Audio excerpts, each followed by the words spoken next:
Everyone always says one of two things about Tesla.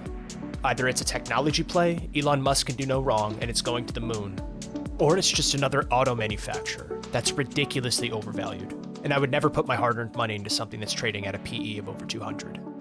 But my question, and it's a genuine question, is what if it's somewhere in the middle? That's what we're going to be exploring today.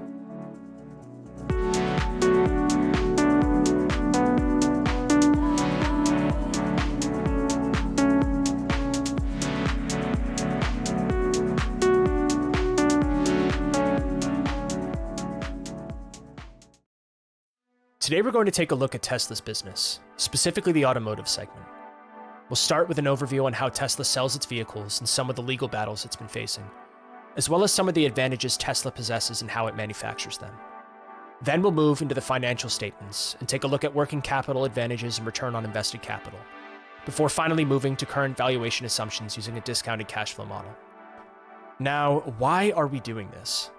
Because by the end of this video, I hope you'll come to understand just exactly the mechanism that could determine the future success or failure of Tesla. So with that, let's jump into this.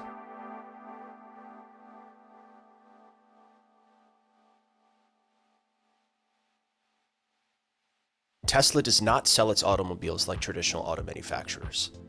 A traditional auto manufacturer, after finishing a vehicle, lists its MSRP and then sells to the dealership at a reduced cost, known as invoice price. Then, the manufacturer offers a holdback to the amount of 3 to 5% of the invoice price. The dealer then turns around and tries to sell the vehicle for the window sticker amount with MSRP as the baseline, profiting the difference. But in the case of Tesla, they bypass this entire system.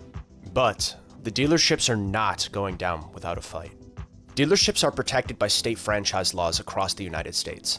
These laws were put into place back in the 1930s during the rise of the dealership model to prevent auto manufacturers from opening a shop down the street and competing directly with the dealership.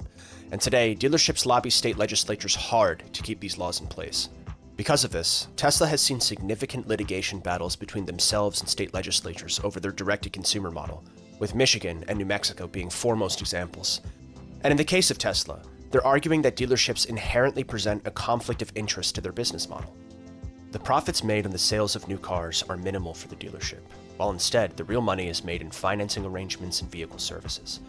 Because Tesla's vehicles do not consist of the same parts as traditional cars, Tesla argues that there's a conflict of interest for the dealership to sell more traditional cars and sideline the EV options instead.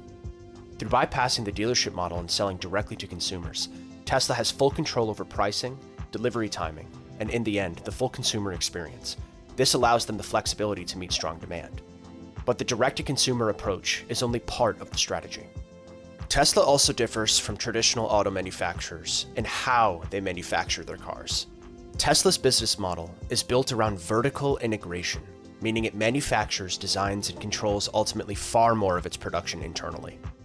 Where traditional automakers rely heavily on third-party suppliers for parts to finish assembly, Tesla has made significant capital investments over the years to develop the infrastructure needed to manufacture batteries, vehicle components, and software in-house, all in their gigafactories.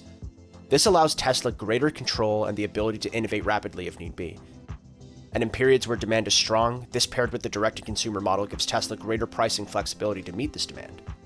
However, the downside here is that vertical integration is concentrating operational risk directly onto Tesla's balance sheet.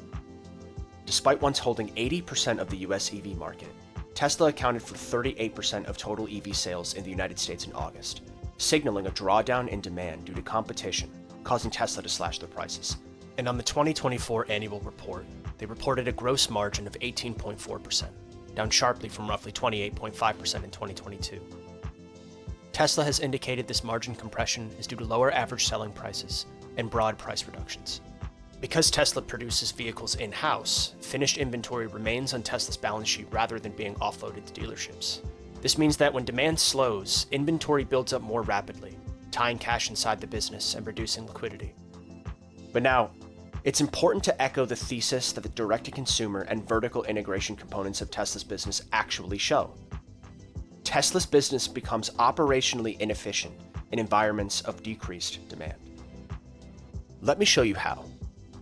Working capital, which are the funds a business uses in its day-to-day operations, are a measure of the business liquidity. When a business is able to collect cash quickly from receivables, pay suppliers later, and turn inventory into sales more efficiently, the business possesses what is known as a working capital advantage. And in the case of Tesla, Tesla's direct-to-consumer model allows customers to pay Tesla directly, eliminating the dealer receivable that most legacy auto manufacturers carry. And in 2022, Tesla's accounts receivable turnover was 32, which means it collected its receivables 32 times in that year, compared to roughly 14 for General Motors, and in 2024 it was 24, indicating continuing efficiency in cash collection. AR turnover, along with accounts payable turnover and inventory turnover, flow directly into what's known as the cash conversion cycle, which is a measure of how many days it takes a company to convert its inventory back into cash from sales. This is a crucial metric for auto manufacturers as they make significant capital investments into inventory, and typically managers want to see very short or even negative cash conversion cycles, since this means operations are effectively self-funding themselves. And this was the case for Tesla back in 2020 and 2022, due to increased pricing power and greater demand for their EV vehicles.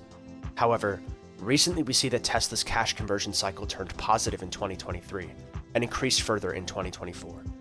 This tells us that despite Tesla's cash pile being large enough to continue funding itself now, more cash is being tied up in operations. And if demand continues to draw down, this could increase. But then, we also need to see if these capital investments are ultimately paying off. And the way that we measure if it is paying off is through a metric known as return on invested capital, or ROIC for short. ROIC measures if capital investments, which include capital expenditures on gigafactories, are generating acceptable returns relative to their cost. And typically, managers will compare the ROIC figure with the company's weighted average cost of capital, or WACC for short. If ROIC falls below the WACC, then growth is eroding value rather than creating it. Managers may also prefer to compare how ROIC is trending over time, as WACC calculations oftentimes incorporate many variables that cannot be recorded reliably, such as beta or equity risk premiums. But regarding Tesla, over the past 4 to 5 years, we're seeing a drawdown in ROIC from 32% in 2021 to roughly 12% in 2024. This decline is due to increased capital accumulation and simultaneous margin compression due to decreased demand. And all of this brings us to the final valuation of Tesla now. Taking a look here at the model, using a 10% required rate of return with a 20% margin of safety, when we model out the cash flows and the terminal value for 10 years, and then discount them back to the present before eventually dividing them by current shares outstanding to get the final value on a per-share basis, we see here that in order to justify current prices now, we would need to see, compounded over the next 10 years, 36% growth in cash flows. And for an incredibly capital-intensive manufacturer, this is aggressively optimistic.